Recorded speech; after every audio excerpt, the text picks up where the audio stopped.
प्रिय भक्तों, सत्संग भजन चैनल में आपका स्वागत है। आज मैं आपके समूह पेश कर रही हूँ किस तरह भगवान श्री कृष्ण अपनी माँ की याद में रोते थे।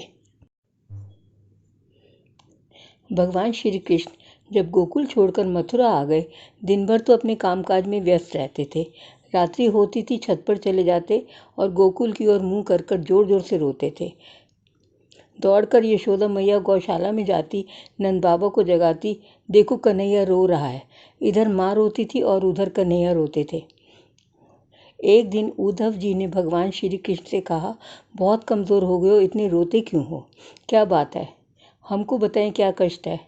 कन्हैया कहते हैं बताने लायक नहीं है, मुझे मेरी माँ की याद आती है। कितना लाड़ प्यार करती थी, कितने लोगों की गालियाँ सुनती थी मेरे कारण। ब्रिजवासी महिलाएं मेरी कितनी शिकायत करती थी, एक शब्द नहीं कहती थी। आजकल दिन रात रोती है, उसके रोने की आवाज़ मुझे आती है। एक बार तुम गोकुल में जाकर मेरी माँ को समझा दो, माँ ज़्यादा मत रोया करो, तुम्हारी याद में तुम्हारा कन्हैया बहुत रोता है। भगवान कृष्ण जब द्वारका आ गए तो कभी कभी जब गोकुल की चर्चा चलती थी तो भगवान रोने लगते थे। रानियों में थोड़ी ईर्ष्या हो गई।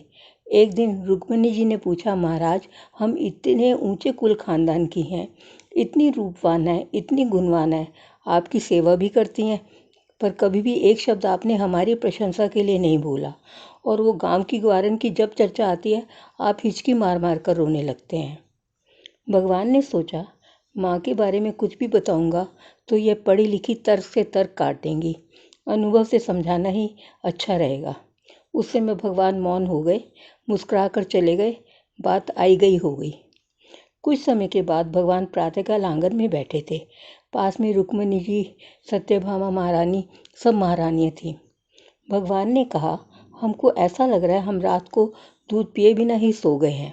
रुक्मिणी जी ने कहा, मैं दूध का गिलास लेकर तो गई थी, आप बहुत गहरी नींद में सो रहे थे, मैंने जगाना उचित नहीं समझा, मैं वापस लौट आई।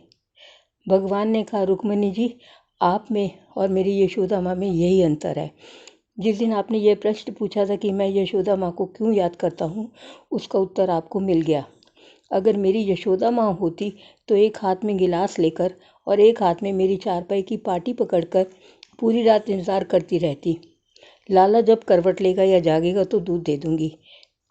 पूरा घर भोजन कर लेता है पर माँ बेटे की इंतज़ार करती रहती है। जब बेटा वापस आकर खाना खा लेता है, माँ तभी भोजन करती है। माँ के त्याग की कोई सीमा नहीं होती और बच्चों के लिए हर पीड़ा सहती है।